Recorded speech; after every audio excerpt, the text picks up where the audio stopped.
What's going on, guys? My name is Gio, aka DJ Gio. I live out here in Miami, Florida, and yesterday I was able to get a video of unboxing the new DJM 2000 Nexus from Pioneer. And I promised you guys I was going to do a video of me using it and answering a couple questions you guys sent me. So let's get to that. Let's start by turning on the mixer right here.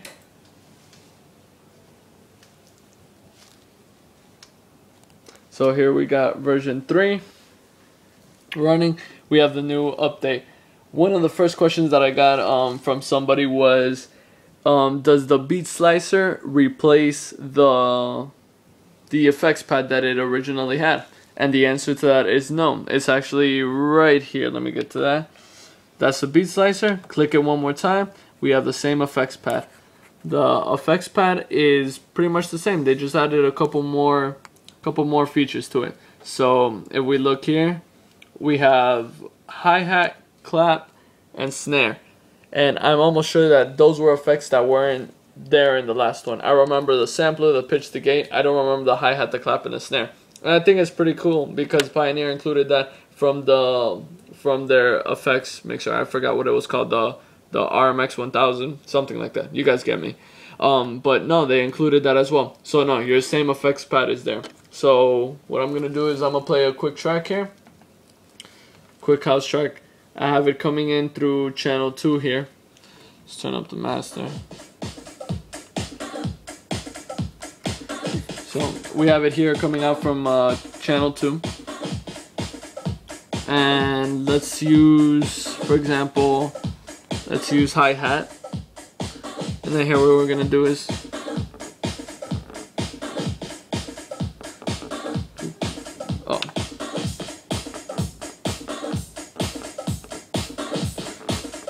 so same thing we can do with clap.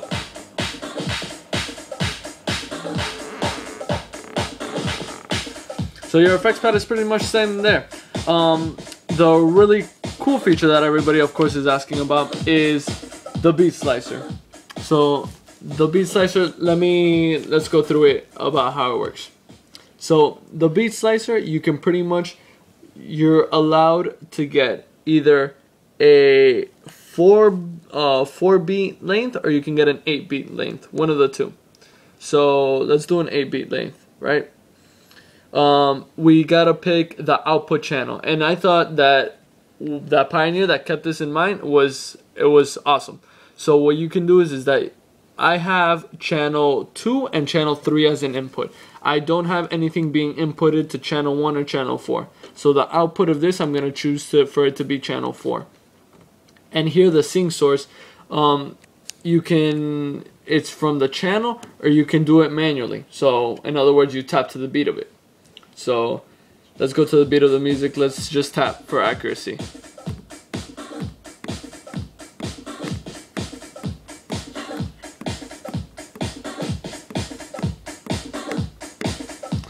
Alright, let's leave it at that. So let's exit now. And here, what we do is we tap once we got the beat ready to go. Boom, boom, boom, boom.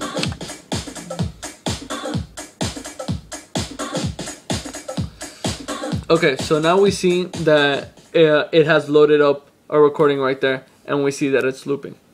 So what we're gonna do here is, channel 4 right now. Channel 4 right now is the one where that input got sent to. So if we raise the bar on channel 4, you notice that's the looping right there. So now this is where, if you guys saw the video from Pioneer, you guys saw this is where Monster had their fun. So let's do this real quick. I'm gonna show you exactly what they did. Pretty much each little square is broken down into fractions again. This one is an 1/8 to a 1/4 to a 1/2 to a whole beat, and it's just of that one little section of the beat. Here we have an 8-bar beat, so this is beat 1 right here. So you can tell. And here we go.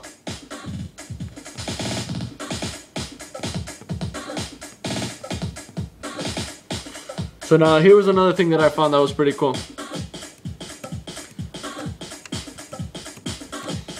Right? So you can keep going out and making the beats, right? And then here, let's say if you want to record a different beat, right? So we can do this.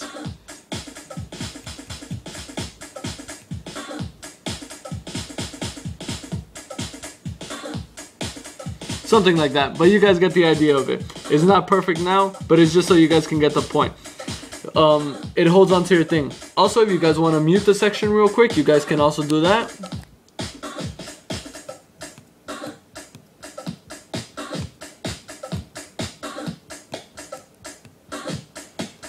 So yeah, that's pretty cool. Right now, those are basically the main features that Pioneer came out with. So as you can see, that was channel 4. Once I took off channel 4, beat's gone. But I can go back to the main song right here.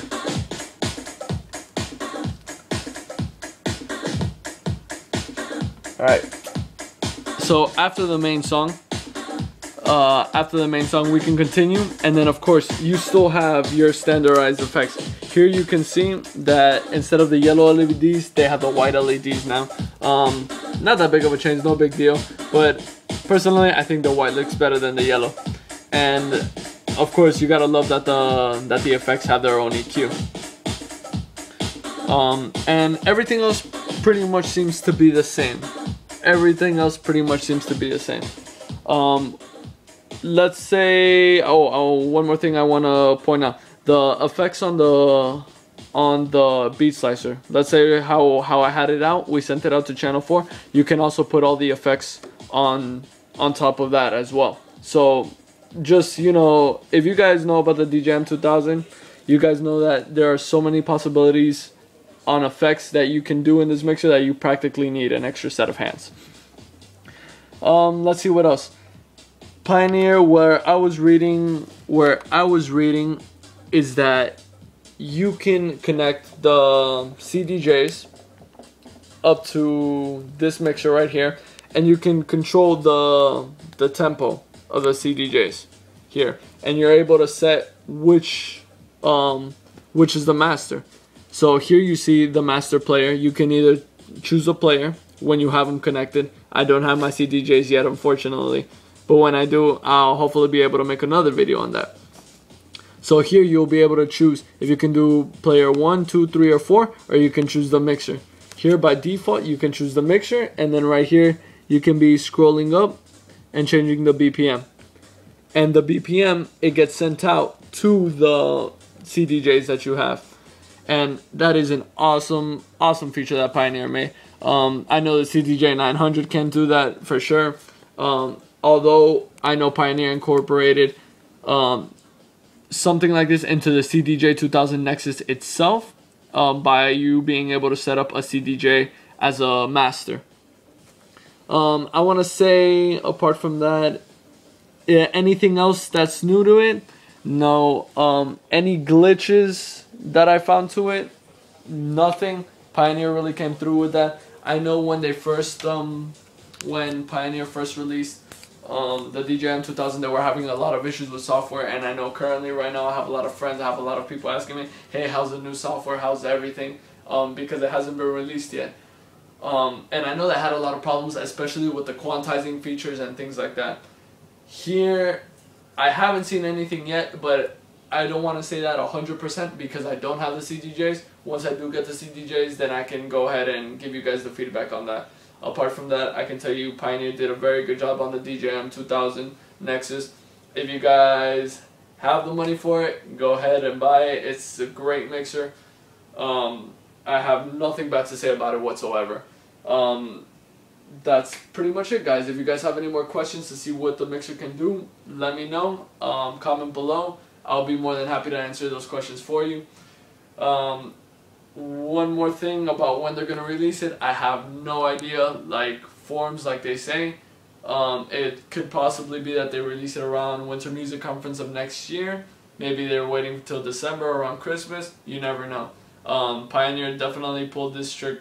This trick, I want to say, because I bought the DJM 2000 originally.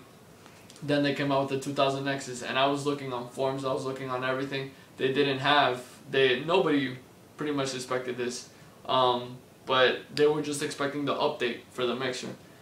But that's pretty much it, guys. Other than that, you guys let me know what you guys think. I'll be more than happy to take care of you guys. And that's about it, guys. That's it. Have a good night.